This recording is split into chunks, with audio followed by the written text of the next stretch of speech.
குருமூர்த்தி ஐயா ரொம்ப நன்றிங்க ஐயா. எப்படி இருந்துச்சுன்னா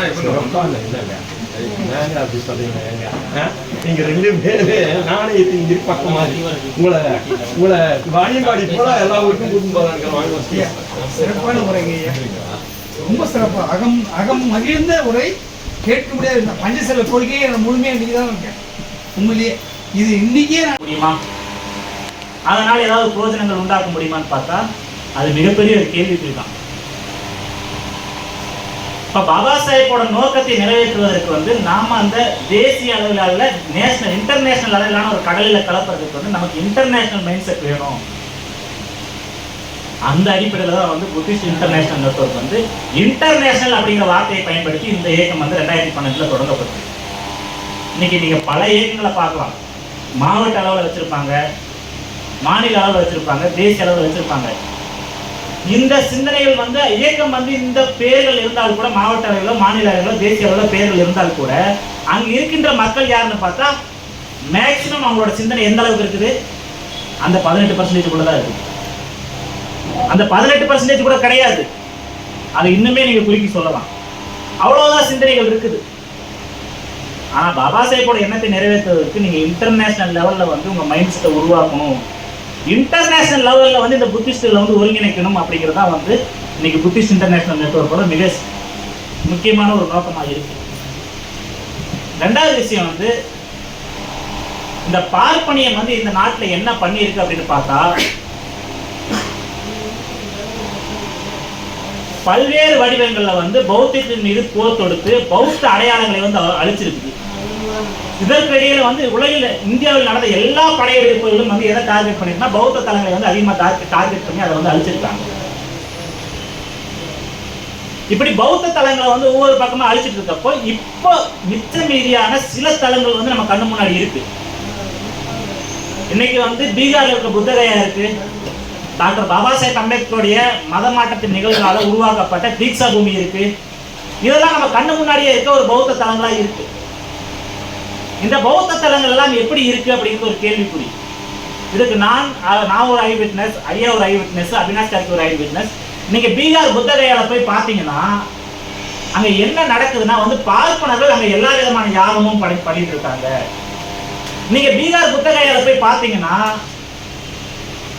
இந்து முறைப்படி ஒருவர் இறந்துட்டா எப்படி யாகம் பண்ணுவாங்க, திதி கொடுப்பாங்க. இதெல்லாம் புத்தகையால நடந்துகிட்டே இருக்கு ரெகுலரா.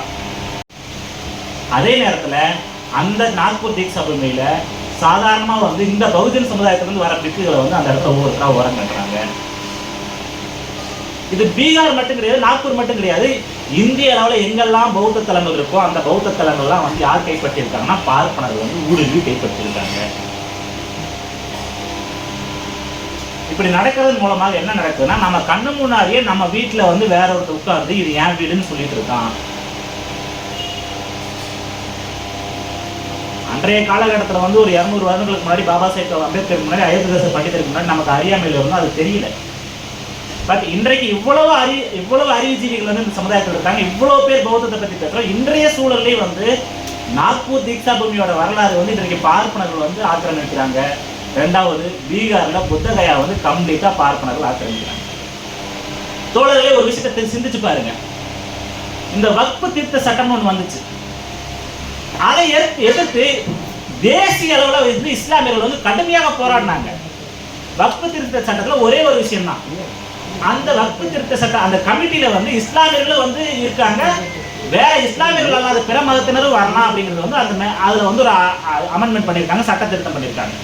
இஸ்லாமியர் அல்லாத ஒருத்தர் அந்த கமிட்டியில உட்காரலாம் அப்படின்னா அது பார்ப்பனர்கள் தான் உட்காருவாங்க அப்படின்னு சொல்லி ஒரு சட்ட திருத்தம் நடந்திருக்கு. இதற்கு எதிராக தேசிய அளவுல எவ்வளவு இஸ்லாமிய தோழர்கள் களத்துல இறங்கி போராடினாங்க. இன்றைக்கு சேம் அதே விஷயம் தான் இன்னைக்கு புத்திஸ்டுக்கு நடந்திருக்கு. ஆனா எத்தனை புத்திஸ்ட் இதை பத்தி பேசுறாங்க அப்படிங்கிறது ஒரு கேள்வி. அதுக்கு இதுக்கு என்ன வித்தியாசம் இருக்குது? நிகழ்வு அளவுல ஒரு வித்தியாசமும் கிடையாது. அங்க பார்ப்பன ஆதிக்கம் வரக்கூடாதுன்னு அந்த தோழர்கள் அவ்வளவு என்ன சொல்றாங்க, விழிப்புணர்வோடு போராடுறாங்க. இங்க அதே பார்ப்பன ஆதிக்கம் இருக்கு, நாம எந்த அளவுக்கு களத்துல இறங்குறோம் அப்படிங்கிற ஒரு கேள்வி இருக்கு. பௌத்தம் என்பது வெறும் தியானம் மட்டுமே செஞ்சுட்டு இருந்தோம்னா, தியானம் பௌத்தத்தின் ஒரு பிரதான நோக்கம். இந்த நாட்டில் அன்பு செழிக்கணும், சகோதரத்துவம் செழிக்கணும் அப்படிங்கிறது பௌத்தத்தோட பிரதான நோக்கம். அதே நேரத்தில் நாம வந்து நம்மளுடைய உரிமைகளை விட்டுக் கொடுக்கக்கூடாது, நம்மளுடைய பாரம்பரியங்களை விட்டுக் கொடுக்கக்கூடாது அப்படிங்கிற நோக்கத்தில் இந்தியாவில் வேற எந்த அமைப்புமே எடுத்து பண்ணாத ஒரு விஷயத்தை வந்து புத்திஸ்ட் இன்டர்நேஷனல் நெட்வொர்க் பண்ணிட்டு இருக்கு. தேசிய அளவில் தொடர்ச்சியாக பௌத்த தலங்களை காப்பதற்காக போராட்டம் நடந்துட்டு இருக்கு. ரெண்டாவது விஷயம் வந்து அயோத்தி இருக்கு. அயோத்தியில் வந்து ராமர் பிறந்தார் அப்படின்னு சொல்றாங்க, கரெக்டுங்களா? ராமர் பிறந்தார்னா அந்த இடம் வந்து இதுக்கு முன்னாடி என்னவா இருந்திருக்குன்னா வந்து சாக்கேத், ஒரு பௌத்த தலமா இருந்திருக்கு. இது பார்ப்பனர்களுடைய கட்டுக்கதையின் மூலமாக என்ன ஆயிருக்குன்னு பார்த்தா இன்னைக்கு வந்து அந்த இடத்துல வந்து அயோத்தியில வந்து ராமர் கோயில் கட்டியிருக்காங்க. ரெண்டு விஷயம் நம்ம பார்க்கணும். தசரதருக்கும் கோசலைக்கும் பிறந்த மகன் தான் வந்து ராமர், கரெக்டுங்களா? அப்போ ராமர் யாரு? அந்த குடும்பத்துல மூத்த மகன், கரெக்டுங்களா? நம்ம வழக்கப்படி, இந்து தர்ம வழக்கப்படி முதல் பிரசவத்துக்கு எங்க போவாங்க? தாய் வீட்டுக்கு தான் போவாங்க. அப்போ கோசலையோட வீடு வந்து அயோத்தி கிடையாது, கோசலையோட ஊர் வந்து வேற ஊர். அப்போ ராமர் பிறந்திருந்தா அயோத்தியில பிறந்திருக்க வாய்ப்பு கிடையாது. ஆனா அயோத்தியிலே அவர் கற்பனை கதையா இருந்தாலும் அந்த கதைப்படி கூட வந்து அதுல லாஜிக் கிடையாது. அப்போ அயோத்தியில பிறக்காத ஒருத்தருக்கு அயோத்தியில வந்து இன்னைக்கு பெரிய கோயில் அமைச்சிருக்காங்க. ஆனா அதற்கு முன்னாடி அங்க பௌத்த தலம் வந்திருக்கு. அதை பத்தி நமக்கு யாருக்கும் அவேர்னஸ் கிடையாது. அந்த அவேர்னஸ் நம்ம அடுத்தடுத்த கட்டமா கொண்டு போகணும். அந்த ஒர்க்கை வந்து புத்திஸ்ட் இன்டர்நேஷனல் நெட்வொர்க் வந்து பண்ணிட்டு இருக்கு. நான் தொடக்க ஒரு ஏன் வந்து இதெல்லாம் சொல்றேன்னா வந்து புத்திஸ்ட் இன்டர்நேஷனல் நெட்வொர்க் தேசிய அளவில் என்னென்னலாம் பண்ணிட்டு இருக்கு அப்படிங்கிற சில தகவல்களை உங்களுக்கு கொடுத்து இந்த நிகழ்ச்சியை வந்து இனிதே தொடங்கி வைக்கிறேன்.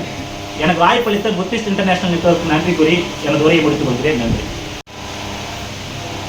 அனைவருக்கும் ஜெய் பீம், நமோ புத்தாய.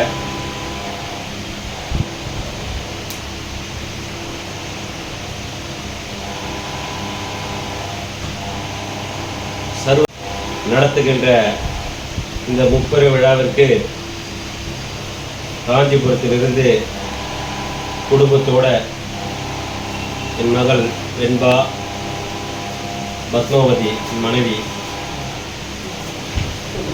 கலந்து கொள்ள வேண்டும் என்ற அடிப்படையில் குறிப்பாக நாங்கள் ஒரு பௌத்த குடும்பம், குறிப்பாக அம்பேத்கரிய பௌத்த குடும்பம், எனக்கு 2015ஆம் ஆண்டு எங்கள் அழைப்பின் பேரில்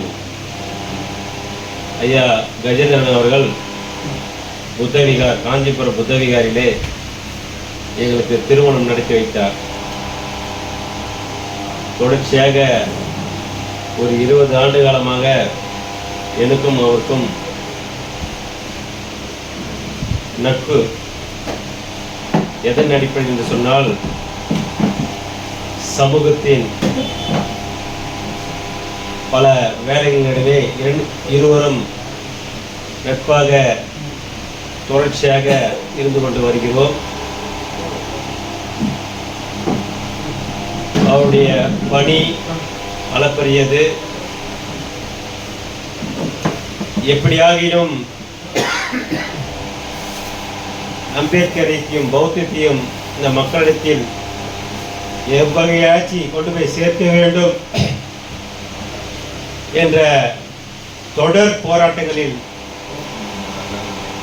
100% முயற்சி மேற்கொண்டுள்ளார். அவருடைய முயற்சிக்கு என் சார்பாகவும் என் குடும்ப சார்பாகவும் நாங்கள் உறுதுணையாக இருப்போம். இங்கே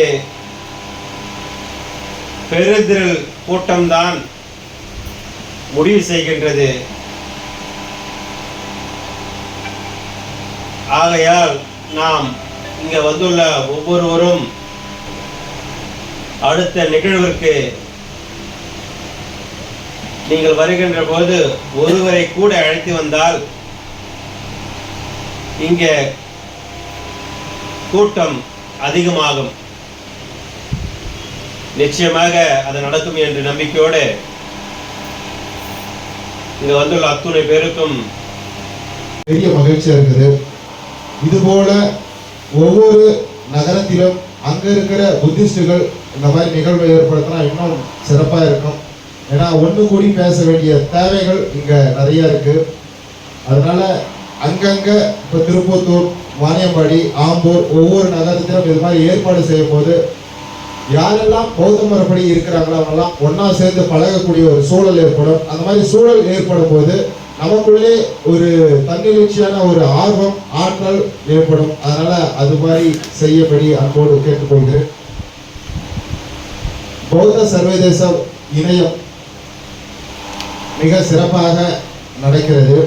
இந்த நிகழ்வில் என்னை அழைப்பு கொடுத்த ஐயா அவர்களுக்கு நன்றி. இந்த நிகழ்வு பெரிய பெரிய ஆளுமைகளாக இருக்கிறாங்க. நான் நேரத்தை விரயம் பண்ண விரும்பல. இந்த நிகழ்வு மேலும் சிறப்பாக அமைய என்னுடைய நன்றியும் வாழ்த்துக்களையும் தெரிவித்துக் கொள்கிறேன். நன்றி, வணக்கம்.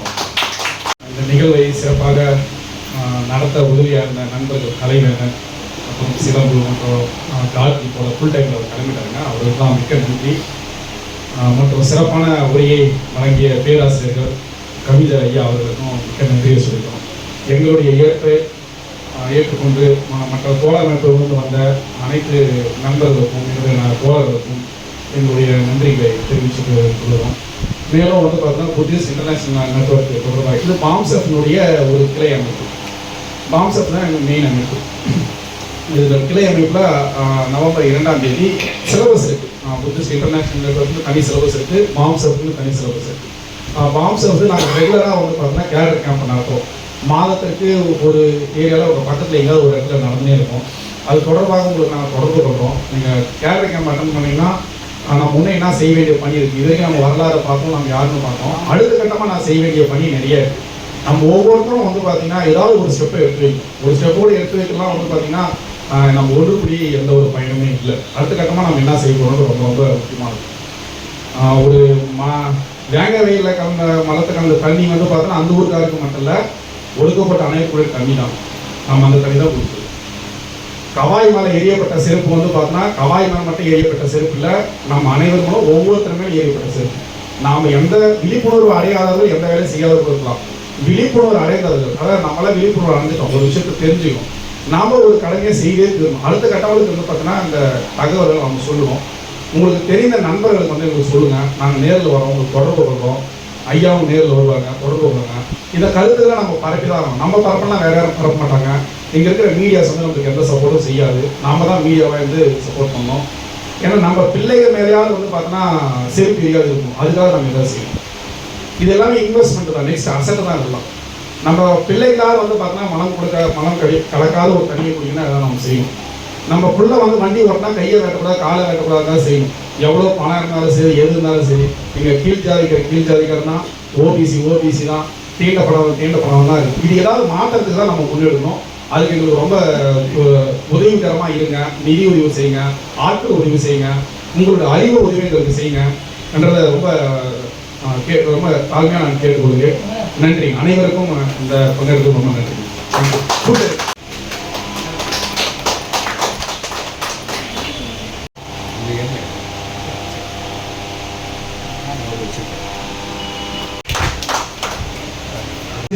பௌத்த சிந்தனையாளர்